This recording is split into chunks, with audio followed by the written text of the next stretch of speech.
Olá, gente. Que bom que você escolheu esse vídeo para assistir. A gente vai compartilhar um pouquinho as ideias da lição número 4, mas antes disso, queria apresentar para vocês, a gente tem uma convidada especial, que é a Jennifer Caroline. Ela já está aqui com a gente um tempinho no nosso grupo e ela também vai estar dividindo. A gente está muito feliz de ter ela aqui. Mas bom, a gente tem feito uma jornada e a lição vai ser uma jornada sobre o livro de Isaías, diversos aspectos sobre ele, um dos profetas mais relevantes do Antigo Testamento. Então tem sido uma experiência muito interessante, principalmente para mim, acredito para vocês também. Então a lição de número 4 tem o título de O Caminho Difícil e ela vai falar um pouco sobre o capítulo 8 do livro de Isaías, né? E a gente principalmente recomenda você estudar a lição. Então aqui é só algumas coisinhas que a gente achou interessante que ia trazer para você. A primeira coisa é uma questão que eu acho até um tanto quanto curiosa. Hoje em dia, por exemplo, a gente tem nomes, você deve conhecer pessoas com nomes que são escolhidos talvez por causa de pessoas famosas, talvez porque soa bem, talvez porque conhece alguém ou uma avó que acha bonito, enfim. E é assim que a gente se comporta em relação aos nomes, né? Mas já teve um tempo, e a lição vai contar um pouco disso, que nomes eram escolhidos por um significado. E ela vai descrever um dos filhos de Isaías, que tem um nome um tanto quanto curioso, que você pode achar no capítulo 8 de Isaías, que eu não sei pronunciar direito, mas acredito que seja Maher Shalal Hashbaz. Eu acho que é um nome bom para você colocar no seu filho. Mas brincadeiras à parte, o que vocês pensam sobre essa questão do significado do nome? A gente tem a figura, o nome de Emanuel, que é super relevante, um dos nomes dados a Jesus. Então, o que vocês pensam dessa dinâmica que era usada nos nomes do Velho Testamento? Bom, então, é muito interessante a gente ver essa questão dos nomes, porque nessa época que a gente está falando, né, do tempo da Bíblia, o nome não era uma coisa só, um detalhe, mas era tudo, né? Falava sobre a pessoa, né? Então a gente vê, por exemplo, Isaías fala, né? O significado é Deus é minha salvação. Jacó, aquele que pegou no calcanhar do irmão, e realmente isso tem a ver com a vida da pessoa. E aqui nesse caso, Emanuel não foi diferente. Emanuel, Deus conosco, né? E realmente na história a gente vê, principalmente aqui em Isaías, Deus sempre estando ao lado daqueles que o servem, Deus conosco todos os momentos.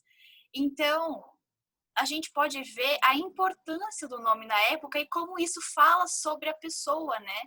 E isso eu acho muito legal. Eu acho interessante do nome Emanuel, porque era fundamental esse nome para que a profecia de eventos que iriam acontecer, como o nascimento do Messias, fosse cumprido. Então, eu acho bem interessante isso. Exatamente. E se você for ver toda a situação histórica, basicamente, que estava situado no momento que é falado de Emanuel, é realmente aquela esperança que é entregue ao povo. Tipo, Deus está contigo, né? Ele vai estar em todo momento contigo. E é aquela esperança que a gente pode ter hoje em dia também, porque Deus está conosco. E é sempre uma lembrancinha que tem ali no fundo, né?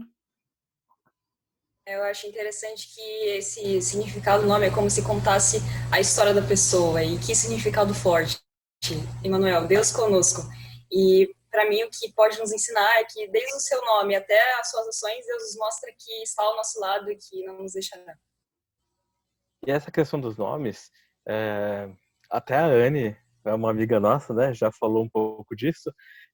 Deus, quando ele fala pra gente através da Bíblia, ele usa tudo que está na Bíblia para realmente passar uma mensagem. E com os nomes não é diferente.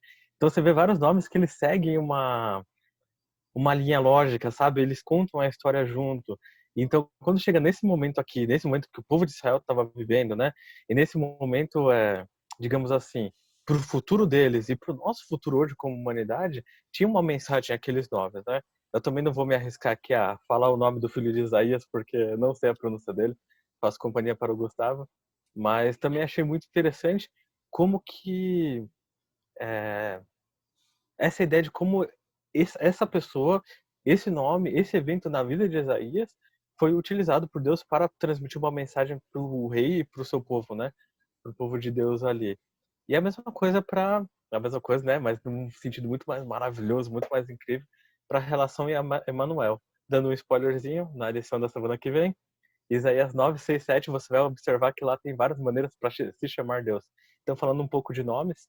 Eu acho que é curioso, se você tiver curiosidade, pode dar uma olhadinha lá. Muito bom. E que interessante e quão gratificante a gente saber de todos esses significados, né? E continuando um pouco na linha da lição, ela vai comentar sobre um verso que está no capítulo 8 também de Isaías, que, segundo a minha versão aqui, diz: não temos nada a temer quando tememos o próprio Deus. E legal que o autor parece que faz uso da mesma palavra para dois tipos de sentimento, né? E o que vocês pensam desse verso? O que ele remete para vocês? Olha, para mim é interessante a gente ver que temor, né, não é um ter medo, mas é ter respeito, né? Então, a gente pode ver que aqui eu acredito que na primeira parte da frase não temos nada a temer, não temos que ter medo de fato, quando a gente respeita o nosso próprio Deus. Então, eu acredito que é mais uma questão de quando eu conheço meu Deus, eu não tenho por que temer, né? É Sim. mais uma questão de amor do que de medo. Na verdade, não tem a ver com medo, mas sim com amor. Sim, exatamente isso que a Elisa falou. Existem dois tipos de temer, né? O temer de medo, por exemplo, quando uma criança faz algo errado e sabe que vai levar uma bronca, ela faz, mas depois ela fica com medo de levar a bronca do pai, da mãe ou do responsável. E o temor de respeito, né? Que seria esse caso para com Deus.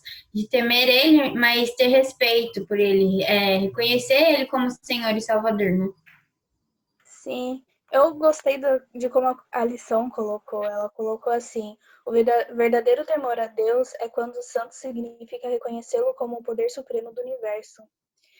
E daí a gente volta o nome de Emanuel e lembra de que é Deus conosco, Deus está conosco, e então, tipo, o poder supremo do universo está conosco.